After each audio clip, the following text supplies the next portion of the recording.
Hey everybody, welcome back. This is the Techno Funk Boy. Now, we've already looked at Bloody Tears from the Castlevania series, but this time we're going to listen to the Super Nintendo version of it from Castlevania IV. Right up next.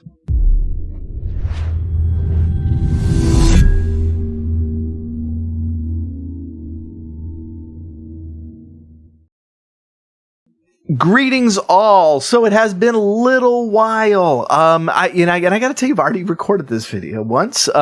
But before taking a little bit of an unexpected break, I recorded a couple of different videos, and I went to finish them up and put them together, and I found that that one aspect or another of it was gone. And so I had most of my work, but not all of it. And when you're doing video like this, it's well, I have sound, but I don't have the video. Or I have video and I have my voice. I don't have the music. And these are all, it's kind of the way I have this set up, is that I'm recording all of these things on separate things and then putting them all together at the end. And I had not done that before taking my break. But I am back making videos again. And so if you are not subscribed to the channel, please do hit that subscribe button. Ring that little bell. That's going to notify you when new videos are up.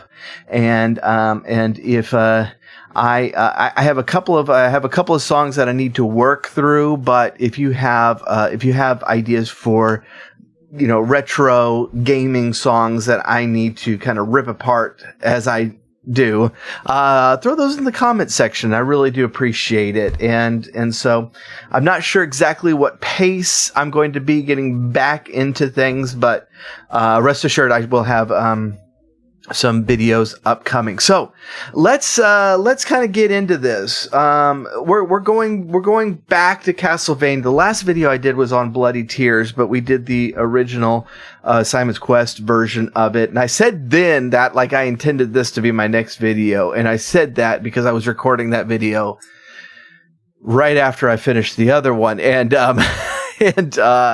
but I really do love this song, and so this is something that I wanted to hit on.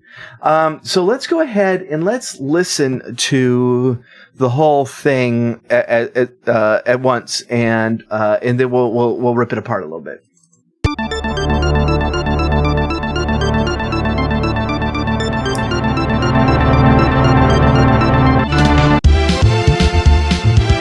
Bass. Yeah.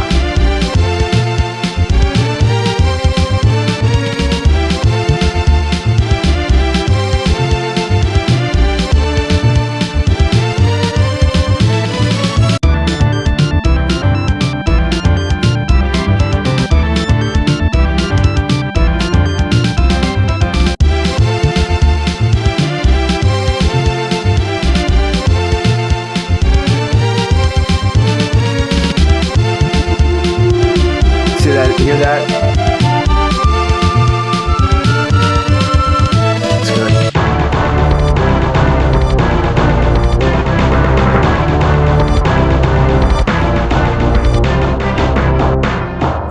All right. Okay.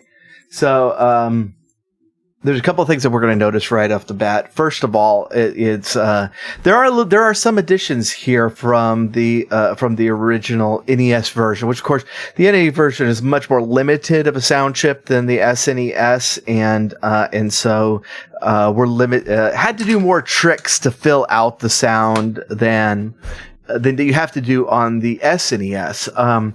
And so more has been added here, but it's not just filling out the sound. There are some additions. The first one, and I think the most successful addition, or I should say change, is the bass. Now, the bass in the original version really was very cool, and combined with kind of the percussion sounds, we're laying a really, really cool foundation to what we to the full thing. But it was kind of focusing on the root, where this bass is a lot more all over the place. So let's take a listen. We're just doing drums and bass at this point. Or at least for two tracks. You're going to hear, should be, here we go. Okay. You can change, SNES, you can actually change the patch that's going into this, into the track. And so that's why they're going to use that for part of their, part of those fast organs in the beginning. Listen to that.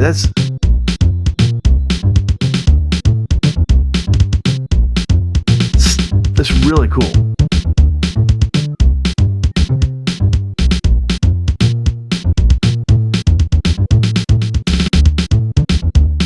Yeah. Lots of fun. Very cool. Lots of fun. We're gonna figure out what these.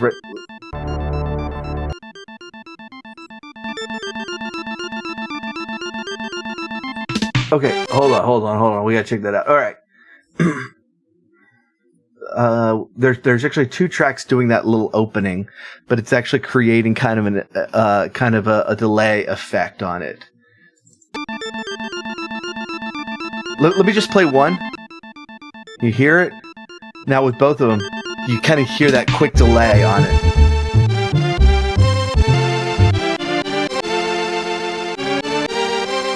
There's the strings part.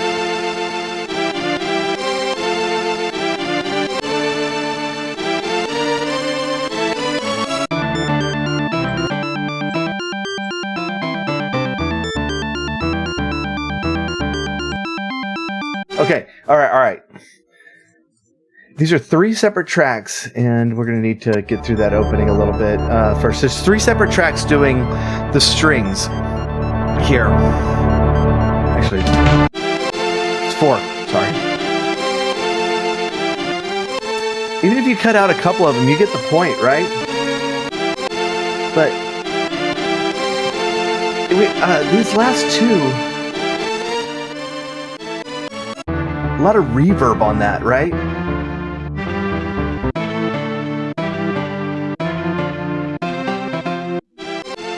All right. And then these other two have much less of that kind of that echoey reverb thing. Putting these together, and this is actually a cool trick that has a long history in recording in rock and roll, especially, is like you put you want kind of a like a chorusy, like reverbed guitar or something, but to actually put like one track of the guitar straight with none of the effects, and then do another track of just the effects. And a lot of times you'd put them in completely separate channels. Now that's not what's going on here, but you can actually hear that you have the straight string sound, and then you have the reverb string sound in a separate track, and that is adding this very, very, what ends up being a very big sound to it. It feels like you're in like this, kind of in that kind of gothic castle type of feel, with the sound bouncing off the walls and stuff. So, especially in the context where we have that organ getting the delay at the beginning, where we have the fast echo, and now we're getting a heavy reverb here. We're getting this effect of this. This is in. This is just this kind of a song for a big place, like it's being played on an organ in the castle, which I think is a really cool effect for this song. And then I wanted to get back to the second part of the faster organ sound arpeggio section, because it has kind of this piano sound really punching the beat. Here it is. Okay, so one of the great things about this is a lot of this stuff is just ends up sounding a little bit corny when you're playing it in all by itself, but in the song, what that is doing is getting that heavy punch at the beginning of the note. The strings just don't do. Strings, strings have this very sustained sound to them, but it's harder to get like a really sharp punch to them. And so that's adding that kind of intensity at the beginning of the measure.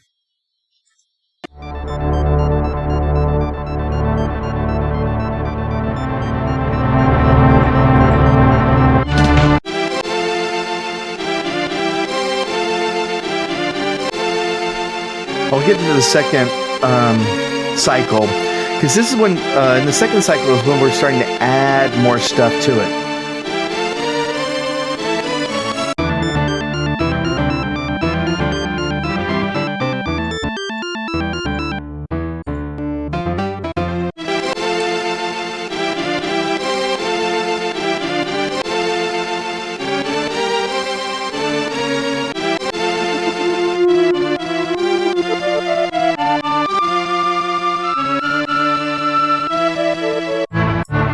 So good.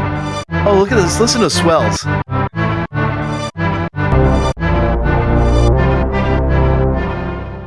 That's really cool. It's really cool. So you had that counter melody coming in, and that is actually taking up one of those tracks that was used for kind of the echoey reverb section. Now, the reason you could do that, and then we talked about this back in the NES, in the NES thing, is when you establish a theme in these songs, you can do things like when you've got limited tracks, all right, which certainly the NES did, and the SNES again still has those limitations. But when you establish a theme and you do it in a way that like you can have the brain you tell the brain, it's like, okay, this is what this thing is going to do. You don't actually have to do it all the time. The brain is very good about filling in sound. And so if you've established that things are going in this direction for this particular purpose, you can actually have one of those sounds like drop out and do something different. And it just feels like stuff is added. It doesn't actually feel like stuff is taken away. And so like if you check out like the original Bloody Tears video that I did, I'll link it up there. So they do this all the time, is they'll have an instrument fall out, but when you're playing the entire tune as a whole, it's hard to notice that thing is just dropped out unless you're listening for it, because your brain is filling in that space.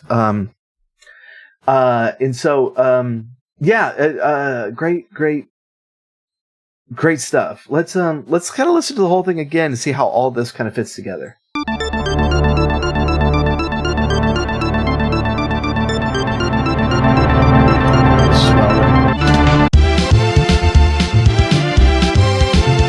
mean, how much punch is those drums and bass? They just cut through the sound, right?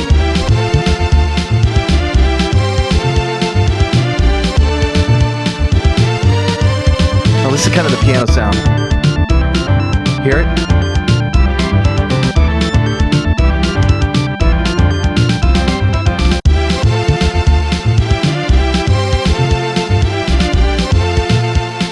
And we're going to get that horn, kind of horn moving into a flute sound here.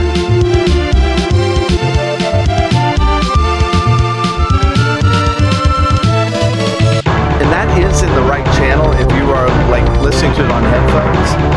That it kind of comes out of right field because it's in that headphone only.